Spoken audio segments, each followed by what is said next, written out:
Hey everybody, my little pressure washing and soft washing buddies. It's me, Greg from Legrand and Company Pressure Washing and Drain Cleaning. Today I'm going to give you how to do it yourself little video here on how to install solenoid valves remotes for your downstreaming. And the one I'm going to do is actually going to have two solenoids in it because I do special super secret stuff with mine. But you can just do it with one solenoid and use it for downstreaming. Instead of having to buy those expensive kits online, you can save yourself a bunch of money. So let's get to it.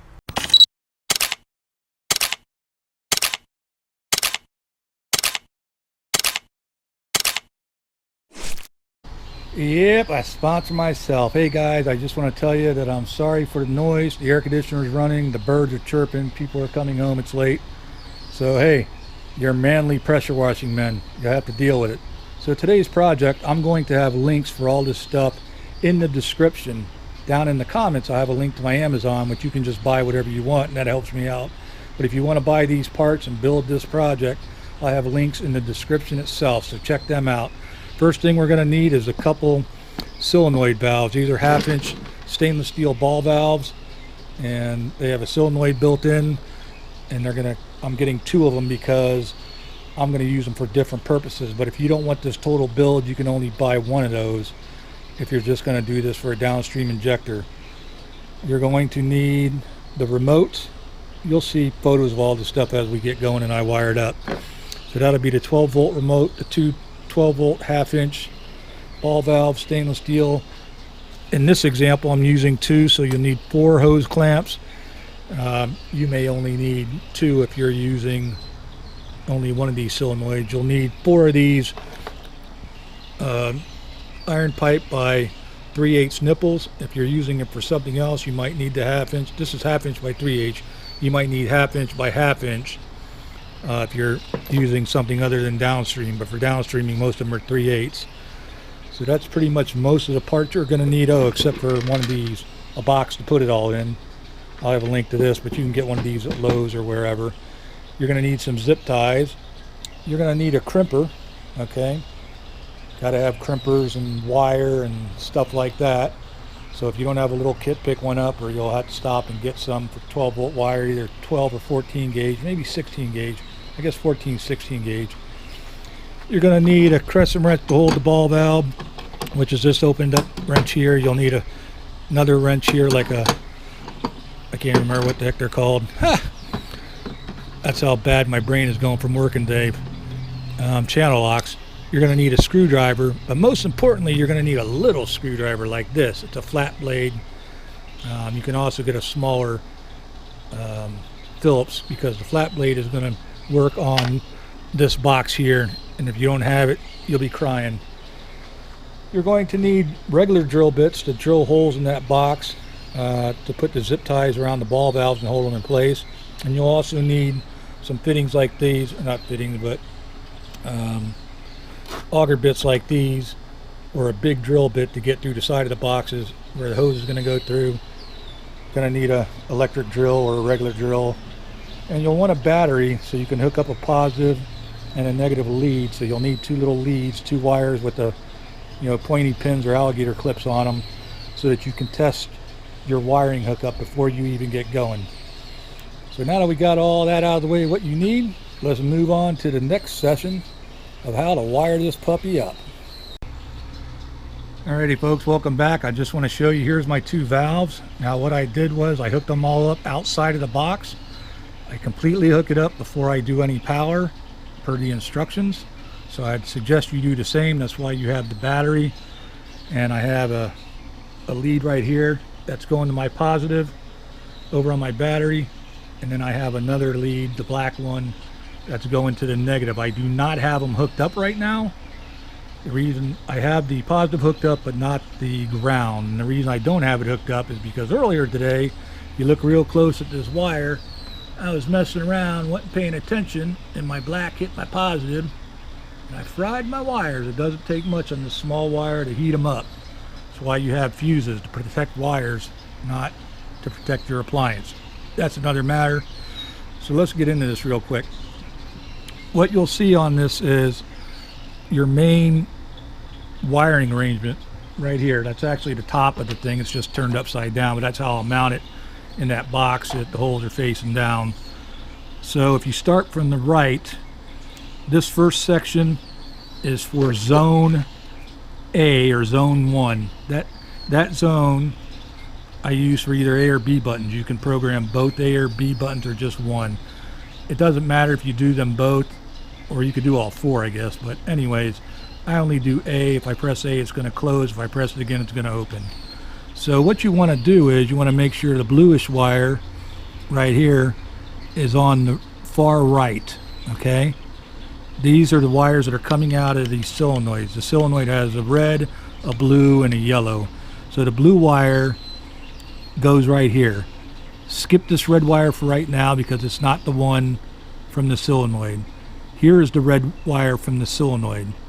So for all of these, both of these stations, you're going to have a blue wire on the far right and a red wire on the left. A blue wire on the far right in zone 2, a red wire on the left. The reason you want to do that is when you turn the power off, nothing's going to happen except for the machine turns off. But when you turn the power on, these solenoid valves will go into shut off mode, okay? So every day when you're done, even though you press the button to shut them off, it's really nice to know that, you know, you're going to turn the button off, you know, on your trailer, the main power supply, 12 volt. And then when you start it back up, these will automatically go to the shut off position and you can just start working, okay? Now the next set of wires that you're going to have is these red wires. So these in the middle right here, this is zone 1, zone 2, and then this is the main power, second from the right.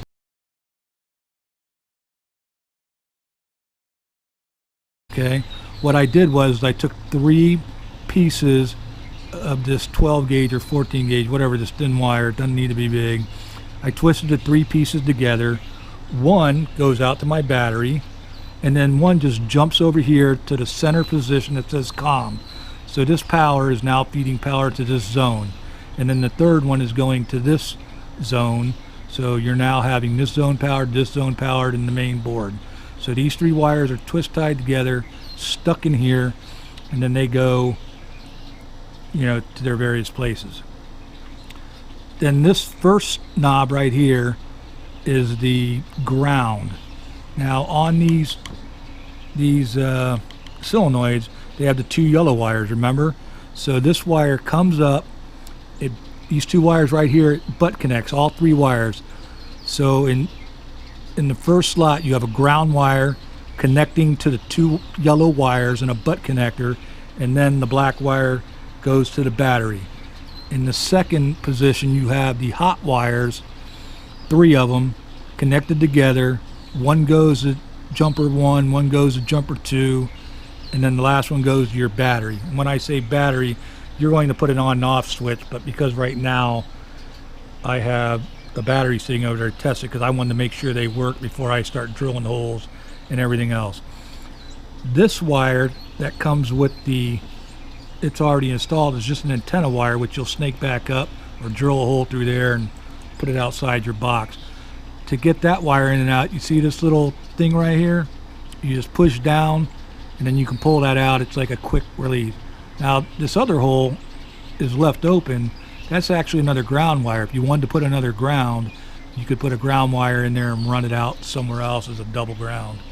Okay, I didn't do that, but you can. So once again, to take this wire in and out, you just take this small little thing, you push it down. While you have it down, you put the wire in it, you let go of that little orange thing, and then the wire's stuck. Kind of like the old speaker wires. On these, when you unscrew these, the little thing opens up, or actually falls down, and you slide the wire in, and while the wire's there, then you tighten it down. That's why it's very important you have a small screwdriver. So that's the electrical wiring. If you have to, just go back and forth a couple times.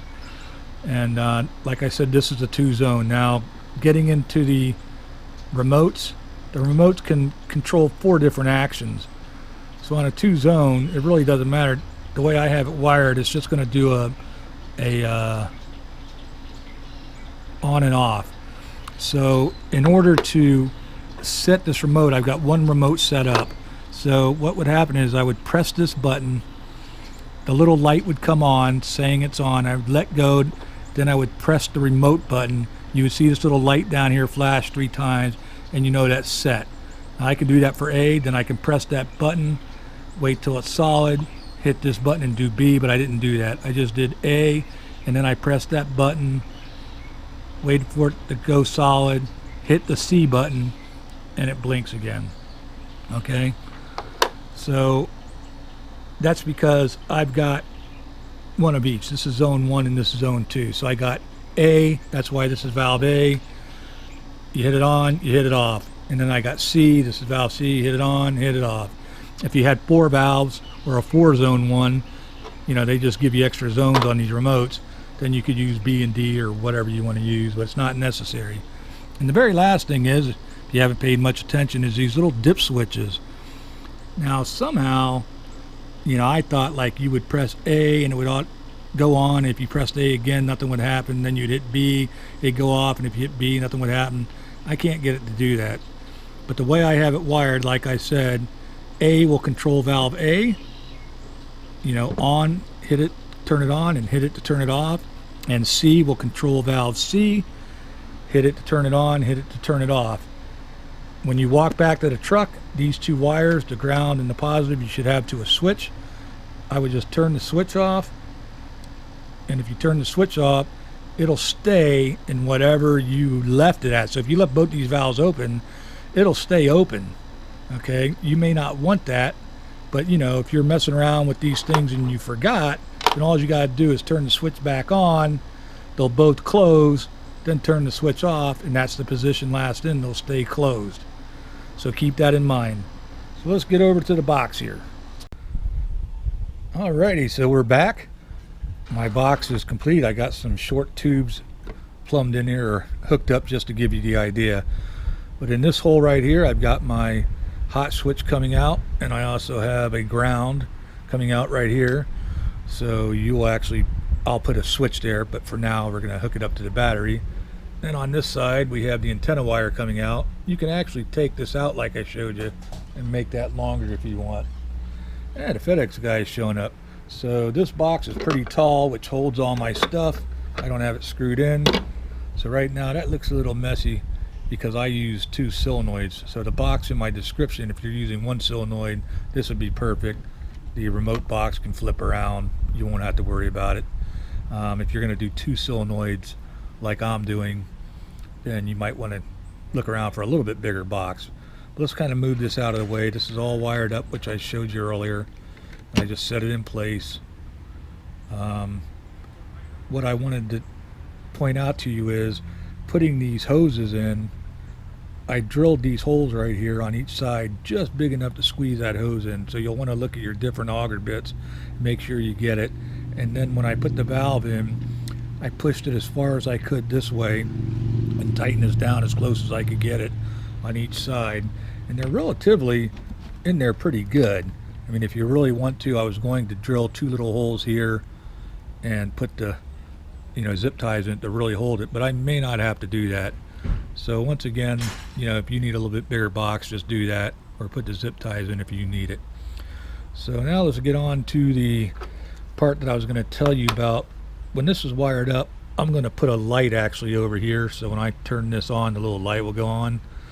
But right now, let's just pretend I have a switch here, which I'm going to use. I've got my battery hooked up to the positive, and this is the negative.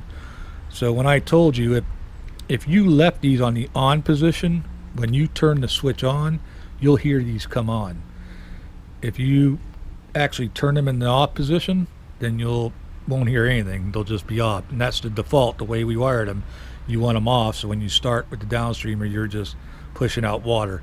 So let's turn this on. Come on. It's hard to do with one hand, guys. So you don't hear the valves coming on. So I turned them off the last time I left. So once again, I have switch A to A, C to C. And so if I turn this on, you should hear it popping up. Do I?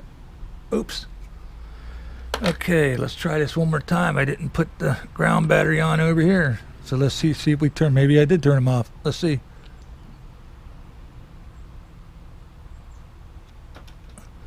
Okay, so they did not come on because I turned them off, last time I turned on. So if I turn these on, you'll hear the A go on, and now the B go on. Now normally I'd push the same buttons again. I'd push the A to turn the A off because I'm getting done with the job, or the C button to turn the C off because I'm getting done with the job. Let's just say I forgot. I just put that in my pocket and forgot. I go back to the van. I turn my switch off like that. The next time I come out, okay, now before I turned them off like I was supposed to, but this time I didn't. So now listen to what happens. You hear them both going off. They're defaulting to the closed position. So that's that. You just simply tuck this in there. This box is plenty tall, and then you'll set this box up where you want to mount it, and then you run your hose accordingly to both of your appliances, or both of your attachments that you're going to use, or pumps, or whatever you're going to use them for. So I hope this really helps you guys out. It was a little confusing to me at first, but I figured out the wiring. I hope that helps you. You don't have to stress out over it. But this company here, Solder Moat, they do have a website. If you're really into electrics and you want to go a little bit more advanced with the dip switches and all that, you can get on their website and ask questions and show pictures, and you could probably dial down and figure it out more. But for what we do, this works great. And I just, did all this to save you a little bit of time. But if you do this setup as of today, let's see, this is January 15th, 2020. If you bought this whole system, links are down in the description. It'd probably run you about $120, which is way better than $399. You have to charge it online. If you do it without this other solenoid, then you're looking at like $30 for one of these valves that you won't have to buy. So I hope you enjoyed it, guy. Hit that thumbs up, hit that subscribe button. Use my Amazon link down in the discussion to buy anything you want if you don't want to buy anything here, and that'll help me out. And it won't cost you a dime. Till the next time, see ya.